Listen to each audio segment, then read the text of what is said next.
Siang, sore, Assalamualaikum warahmatullahi wabarakatuh.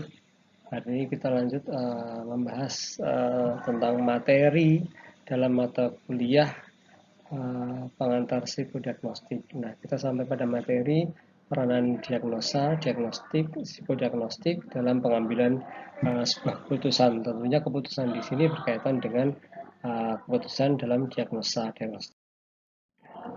Dalam kehidupan sehari-hari sering kita harus mengambil sebuah keputusan, teman-teman ya. Sampai saat ini pun, detik ini pun Anda akan mengambil keputusan ya, selalu mengambil keputusan.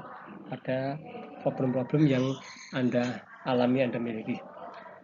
Keputusan ada dua, yaitu secara individu maupun kelompok. Biasanya individu bersifat non formal, karena individu, kelompok kalau berkaitan dengan organisasi maka berkaitan dengan sesuatu yang formal. Hasil asesmen dalam sebuah asesmen psikologi merupakan salah satu pertimbangan untuk mengambil sebuah keputusan. Contoh rekrutmen seleksi, asesmen penempatan karyawan, mengatasi masalah-masalah klinis, dan lain sebagainya. Peranan psikologi untuk mengambil keputusan individu lebih berat daripada keputusan institusional. Ya.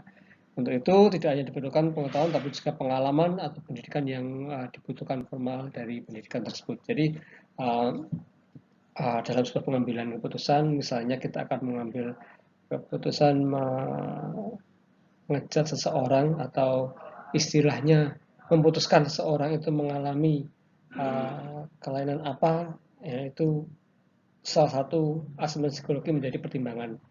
Kemudian contoh lain di bidang industri, misalnya kita mau penempatan karyawan, ya ada sebuah rotasi, mutasi, promosi jabatan dalam sebuah perusahaan.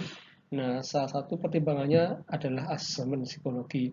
Asesmen psikologi kan banyak, salah satunya adalah minat dan bakat karyawan. Nah, minat ini sangat penting dalam penempatan karyawan karena minat dan bakat akan mempengaruhi atau passion mereka akan mempengaruhi kesuksesan mereka dalam sebuah jabatan.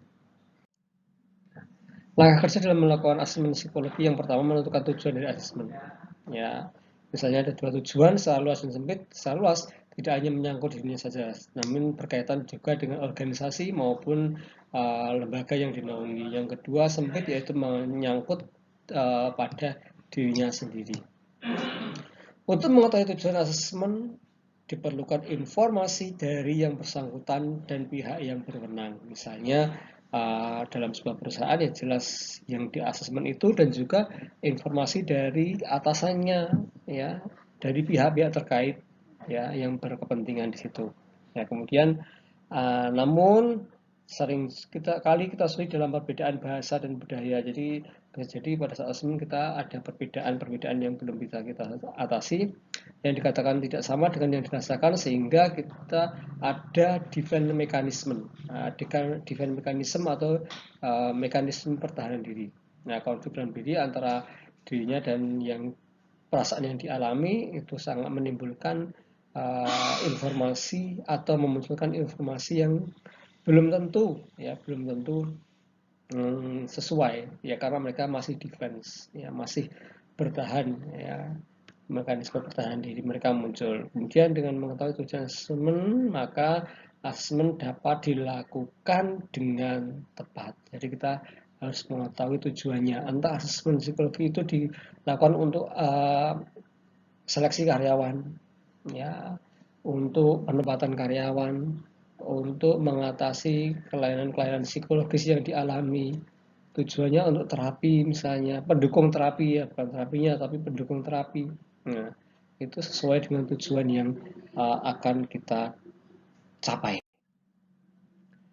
Menentukan cara atau metode yang digunakan dalam asesmen itu ada berbagai macam ya, metode disesuaikan dengan kebutuhan kondisinya. Itu bisa observasi, wawancara, tes, angket, nah itu bisa dipakai. Nah, kalau masalah tes dan angket itu jelas akan kita pelajari di praktikum nanti ya teman-teman ya. Ini nanti Anda akan praktikum dengan alat tes IQ, dengan alat tes kepribadian, kemudian akan praktikum dengan alat tes untuk mengungkap sikap kerja dari karyawan. Ya, sebelum masuk tes dan angket, nah kita juga asesmen itu bisa dilaksanakan dengan observasi dan wawancara. Oke, nanti kita akan berdalam. Hal yang perlu diperhatikan dalam asesmen satu yaitu pengumpulan informasi jadi kesatuan yang berarti. Jadi pada saat asesmen kita mengumpulkan informasi-informasi yang diperlukan terkait kebutuhan klien. Ya, selanjutnya yang kedua adalah lakukan analisa psikologis untuk mencapai hubungan keterangan satu dengan yang lainnya. Jadi dianalisa informasi yang didapatkan itu, ya, informasi yang didapatkan melalui psikotes, melalui observasi, melalui wawancara itu disatukan, ya, untuk mengetahui hubungan keterangan satu dengan yang lainnya. Teknik kesimpulan sesuai dengan tujuan asesmen untuk menjawab pertanyaan yang ada dari tujuan yang dibutuhkan tadi. Setelah kita ketahui tujuannya, maka kita dapatkan kesimpulan atau kita mendapatkan hasil dari tujuan yang ingin dicapai setelah asesmen. Kemudian mengkomunikasikan atau melaporkan hasil asesmen tersebut, ya, berdasarkan aturan tertentu atau kode etik. Jadi hasil psikotes itu tidak boleh disebarluaskan kecuali untuk yang memang berkepentingan, ya, klien Anda sendiri itu ataupun atasan yang membutuhkan. Kalau emang fungsinya untuk seleksi, ya atasannya harus tahu hasilnya seperti apa, ya. Kemudian pendekatan atau metode asesmen dalam metode kuanti dan kuali, ya, kuantitatif dan kualitatif. Ada dua pendekatan dalam melakukan asesmen. Pertama adalah metode kuantitatif, yaitu menekankan, ya, asesmen ini atau metode kuanti ini menekankan analisanya pada pendekatan bersifat numerical, angka-angka, ya, diolah dengan statistik. Nah, ini ciri khas penelitian kuantitatif, ya, bersifat angka-angka, ya, menekankan pada generalisasi, ya, pendekatannya dengan numerical, ya.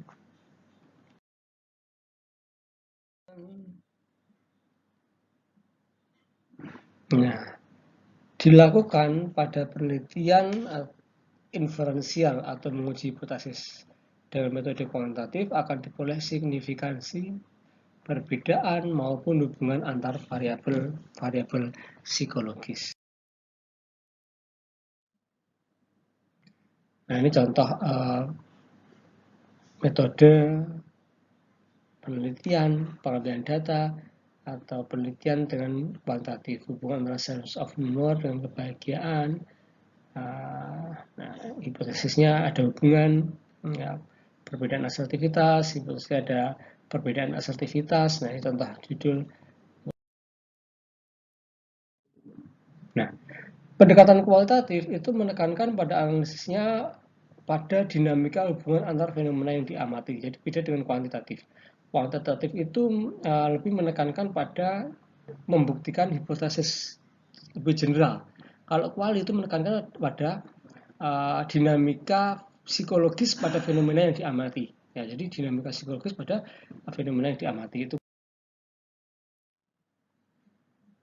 Nah, pendekatan kuanti itu biasanya sampelnya besar, kalau kuali itu sampelnya kecil atau sedikit. Penentuan pendekatan terkait dengan tujuan penelitian, ya. Jadi pendekatan tadi menentukan kita memakai pendekatan asesmen atau penelitian dengan kuanti atau kuali itu berdasarkan atau berkaitan dengan tujuan penelitiannya, ya. Jadi menentukan metode itu berdasarkan tujuan dan subjek penelitiannya, ya. Dalam menentukan kita mau mengambil metode kuanti dan kuali, analoginya adalah analogi pisau dan kapak. Kalau kita ingin memotong wortel itu kita pakai pisau atau kapak? Pastinya menggunakan pisau yang paling tepat. Kemudian pada saat kita ingin memotong pohon atau kayu, itu pastinya kita akan lebih tepat menggunakan kapak. Nah, kalau subjek kita besar atau dianalogikan seperti kayu, maka kita lebih tepat menggunakan kapak, yaitu penelitian kuantitatif. Kuantitatif itu yang subjeknya besar, tujuannya generalisasinya tinggi. Kalau kita ingin memotong wortel menggunakan pisau dan dianalogikan kalau penelitian itu karena wortel itu kecil sedikit, maka kita menggunakan pendekatan kualitatif ya, yang subjeknya sedikit, tujuannya lebih fokus menguji dinamika psikologis ya. Kemudian kuantitatif itu bersifat perifer ya, kualitatif bersifat unik, spesial, mendalam. Kalau kuanti itu generalnya tinggi, bisa diaplikasikan di mana saja. Tapi kalau kuali itu lebih unik, spesial. Kesimpulan, kedua pendekatan tersebut masing-masing mempunyai keunggulan dan kelemahan. Kalau kuali banyak memakan waktu dalam analisanya, reliabilitasnya dipertanyakan, prosedurnya tidak baku karena wawancara. Maksudnya wawancara kan kalau kuanti itu dengan SPSS bantuan software, tapi kalau kuali itu wawancara manual ya, desainnya tidak terstruktur dan tidak dapat dipakai untuk penelitian skala besar ya karena bersifat unik, dan pada saat akhirnya hasil penelitian dapat berkontaminasi dengan subjektivitas peneliti. Namun kalau kuanti memodelkan kesulitan dalam mengontrol variabel lain yang dapat berpengaruh terhadap proses penelitian, baik secara langsung ataupun tidak langsung yang mempengaruhi penelitian tersebut. Menciptakan validitas yang tinggi juga diperlukan dalam penelitian atau proses penentuan sampel, pengambilan data, penelitian ya, sangat penting prosesnya, dan kita harus menentukan alat untuk analisanya, biasanya menggunakan SPSS. Jadi entah penelitian kuanti maupun kuali itu memiliki kelebihan dan kelemahan masing-masing. Oke, yang bisa saya sampaikan hari ini. Terima kasih atas perhatiannya. Wassalamualaikum warahmatullahi wabarakatuh.